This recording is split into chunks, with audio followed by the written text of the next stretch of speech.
situation happened a couple years ago during COVID. My mother passed away.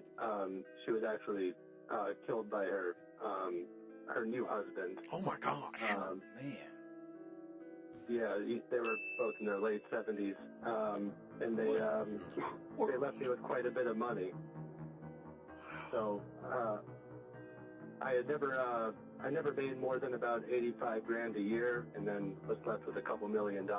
And I hope I've been doing the right steps with what I've done with it. I just wanted to get mostly some reassurance that I've been doing the right things, or what you would recommend moving forward with this.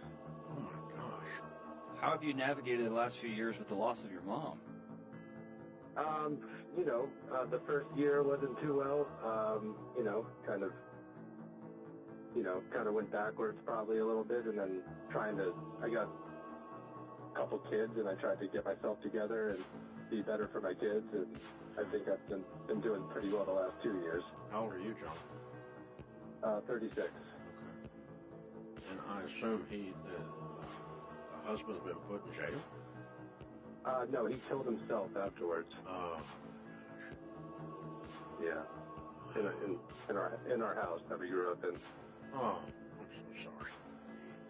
Well, that just makes it, managing $2 million that you don't know how to manage is freaky enough, and then you put this layer on it, it just gets super freaky, right?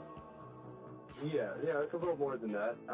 We were left about $2.5 million from our parents, and then he left us another $1.1 million. Oh, wow. Which we weren't expecting. We didn't know that we were written into as well.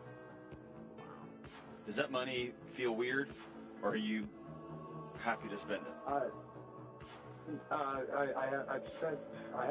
wouldn't say I've spent it. I've used most of it to live off of the last couple years from the new husband. He left us 2 IRAs, a traditional IRA and a Roth IRA. So I've been pulling. All right, let me get past all the great, and just answer your question. So, how much money do you have today? Today, let me just flip over here. I've got total between properties and everything. Yes. I would say about $3.5 million. Okay. All right. And you're still working, making 80. No, I haven't been working since the day she died. Oh wow. Okay. What did you do for a living? I worked in restaurants mostly, bartender, sommelier, and server. Okay. And the reason I didn't go back to work was a lot of that. The reason why I made good money was because I was always forward about my life and talking to people about things in my life, and I just felt like I couldn't do that anymore. Well, you can't go into this part of the story anyway. Wow. Okay. Are you married still or single? No, I've never been married. I'm single. You said you had kids. Okay. Yeah, 2 children. One that I have full custody of, one that I split custody. Okay. An important part of your recovery moving forward is you're gonna have to get a job. Yeah. You're gonna have to get a purpose, a thing to do, a thing to go to, a thing that you are a part of, that the world's gonna be better because you were a part of it. You got that? Yeah, I feel that as well. Okay. Yeah, it's time to go back to work, Jonathan. Doing something. Yeah, I'm actually starting a business this year, a tour boat business. A what business? Tour boat? A tiki boat, tour boat. Oh, okay. All right. You're buying the boat and gonna do tours. And do trips on the boat. When? Yeah. The boat's going to be delivered in April or May of this year, and we should be operating by June. Okay. What did you spend on that boat? $220,000 total. Okay. All right. Now you're going to be leaning in, learning how to run a business, learning how to handle and operate the boat. You're going to be leaning in on all of this. I really want you to go make a living for your sake, because at 36, doing nothing is not a plan. Okay. Yeah. Emotionally, spiritually, John's right about that. Now, so let's pretend that you're making a living. You don't need this money then, right?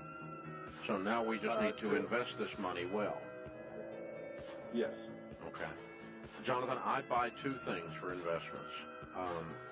The first thing I tell people, and I was with a bunch of wealthy people this weekend, do not put money in something you don't understand. Don't do it because I do it. Don't do it because somebody else says to do it, or you read an article once. That's a nightmare way to lose money.